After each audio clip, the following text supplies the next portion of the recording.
The Atlanta Braves are looking to win their series against the New York Mets with Reynaldo López on the mound tonight in Truist Park. Here's your 15-minute scouting report for today's game.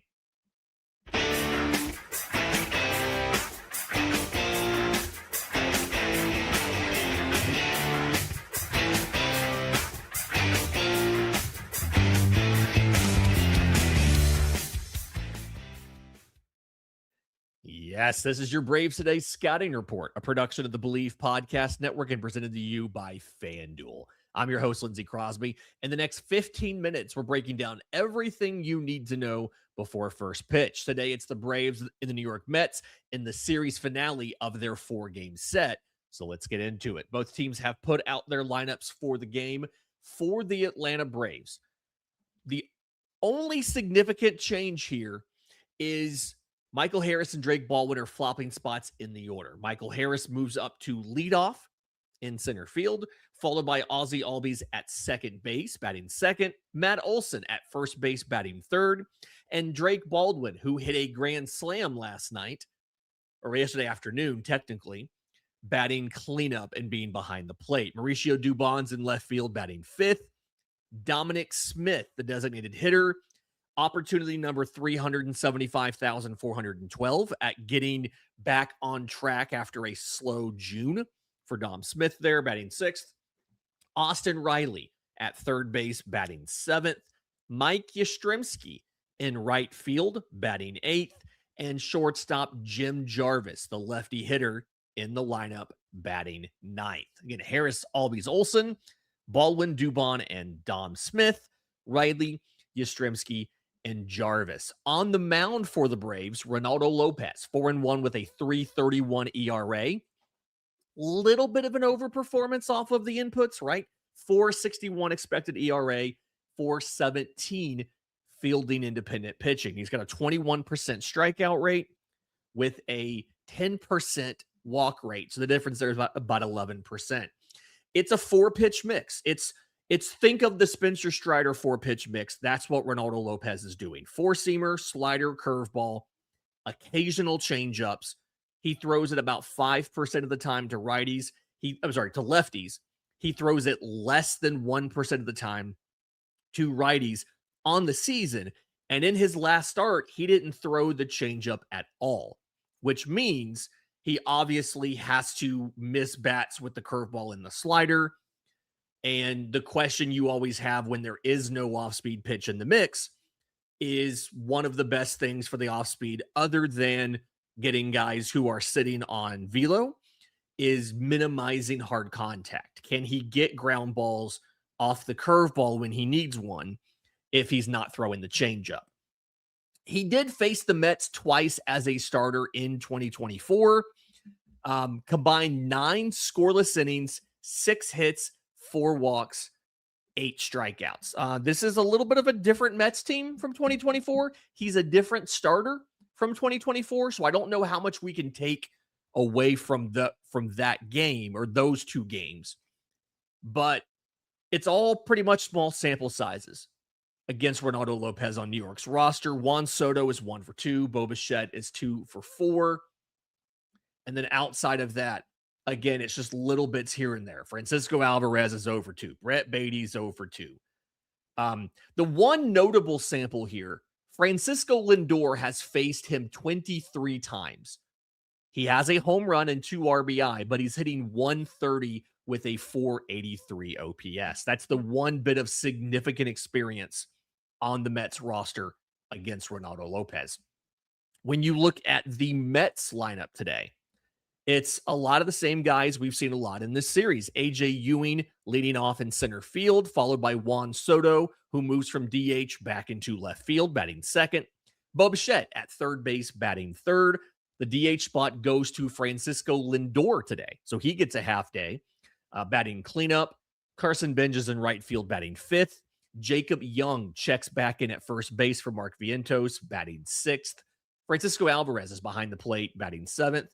Brett Beatty is just the everyday starter at second base now with Marcus Semien out. He's batting eighth, and he moves up a spot because Ronnie Mauricio checks into the lineup to replace Francisco Lindor at shortstop, and he's batting ninth. The starter on the mound for the Mets, Freddy Peralta. It's been a rough season for the guy.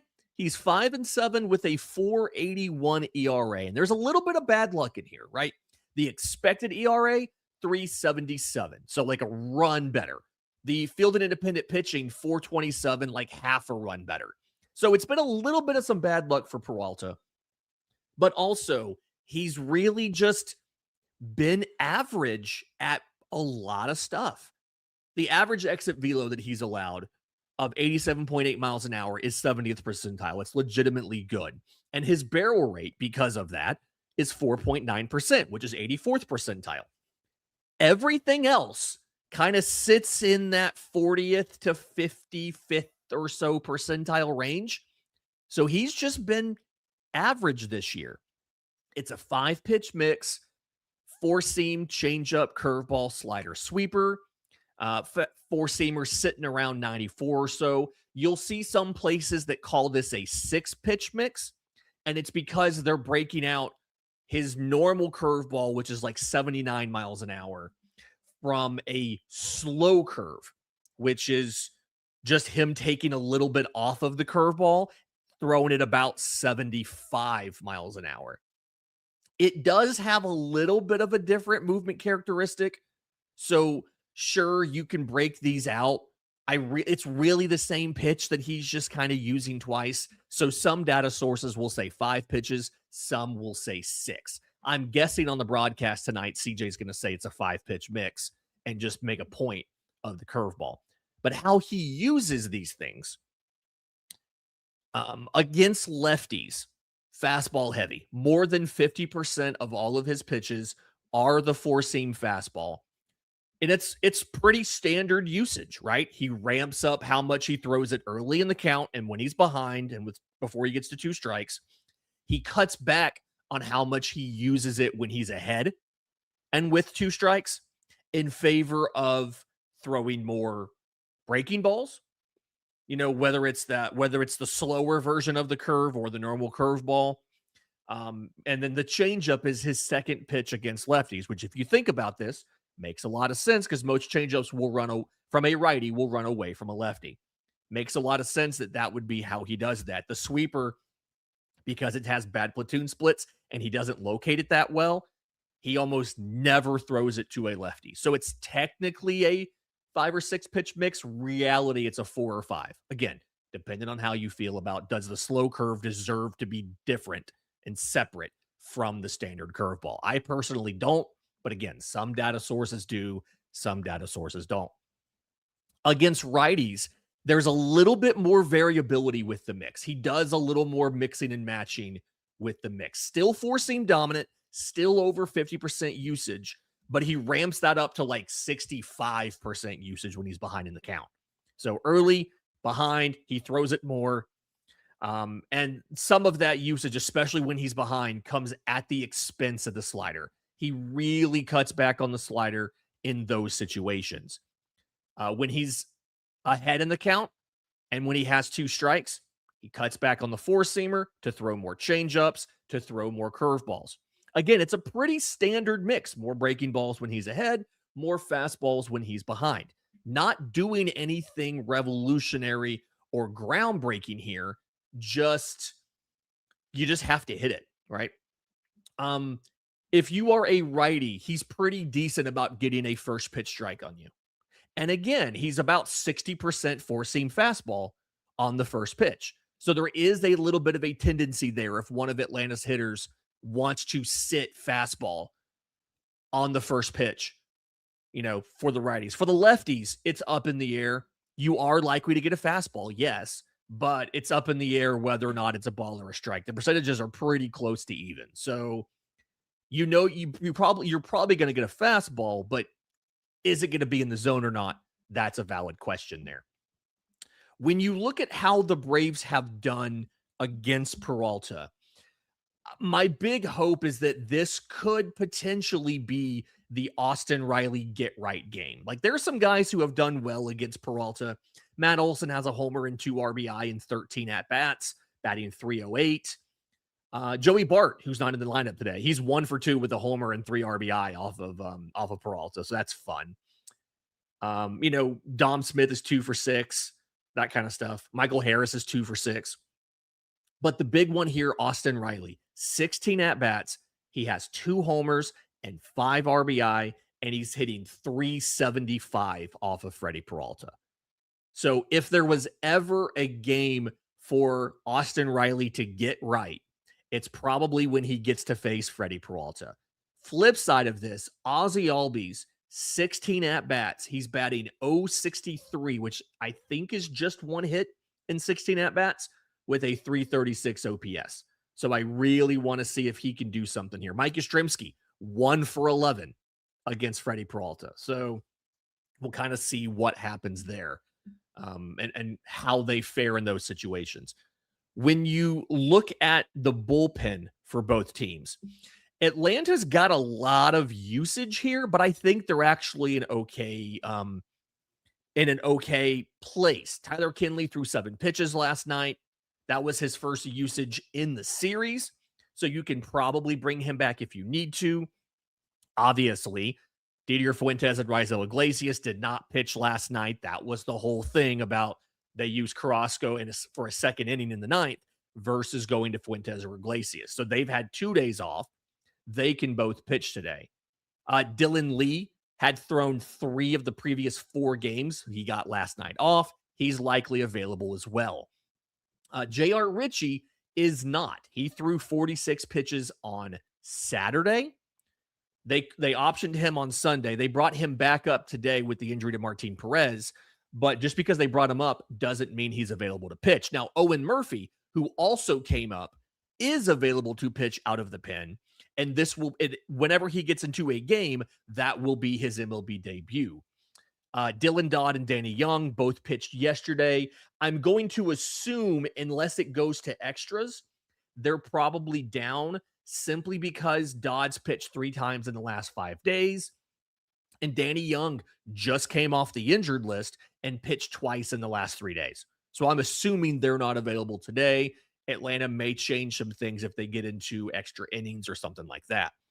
When you look at the Mets, they're probably going to be as close to full strength as you can get, despite the fact they used some leverage arms yesterday.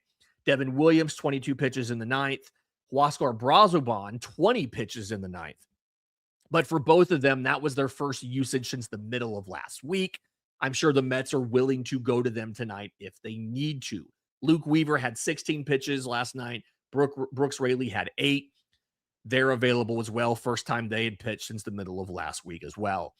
A couple lefties are available here too. AJ Minter last through on Friday. Ciano Perez last through on Wednesday. So they've got probably all 4 leverage arms available. They've got 2 lefties available. They don't have Kodai Senga. He threw 44 on Friday. They don't have Austin Warren. He threw 44 on Saturday.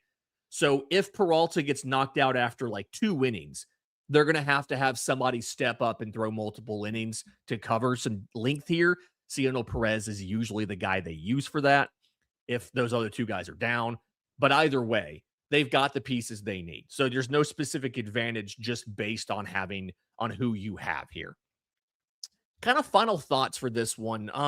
Braves Today sponsor FanDuel has Atlanta favored in the game. Over-under is 9 runs. And to me, this whole thing is just like which struggling starter from the Dominican Republic can get right tonight, right? Can Freddy Peralta get right? Can Reynaldo López get right? I feel better about López than I do Peralta. López has been better recently. Peralta has a 7.15 ERA in his last 7 starts. He's not gotten out of the 5th inning in 3 of those 7. So who's pitching better recently is definitely López. Peralta's also interestingly struggled with the second time through the order this season. Not as bad as Grant Holmes, right? His OPS isn't doubling, but it's like 160 something points worse. And then it actually goes down the third time through the order, although that is classic survivorship bias where he's been really bad. He hasn't gotten to a third time through the order, but really curious to see what can Atlanta do as far as getting to Peralta, especially the second time they face him, given the fact that he's only throwing 5 pitches. And again, he doesn't use that sweeper to lefties. So really, it's like a 4-pitch mix, depending on how you feel about what he does with the curveball. Flip side for Atlanta, I'm really curious to see how deep Lopez can go. He's been kind of gradually going a little bit deeper every time since they put him back in the rotation. And I'm just I just want to know what you're going to get out of him. You got 3 innings and 50, I think it was 57 pitches the first time, the last start he made in June. The first start he made in July, you got 5 innings and like 69 pitches. Is this a 75 to 80 pitch kind of thing? Can he be efficient enough to get through 5 or 6 with that pitch count?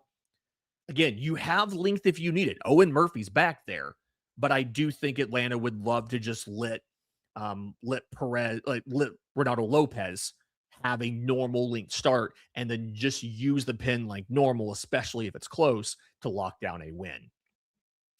That'll do it for the Braves Today Scouting Report. If you want the deeper analysis, the lineup breakdowns, everything behind the numbers, make sure you're subscribed to Braves Today. Enjoy the game. We'll be back after it with the postcast over on Locked On Sports Atlanta. And today's 3 things are written game recap over at bravestoday.com.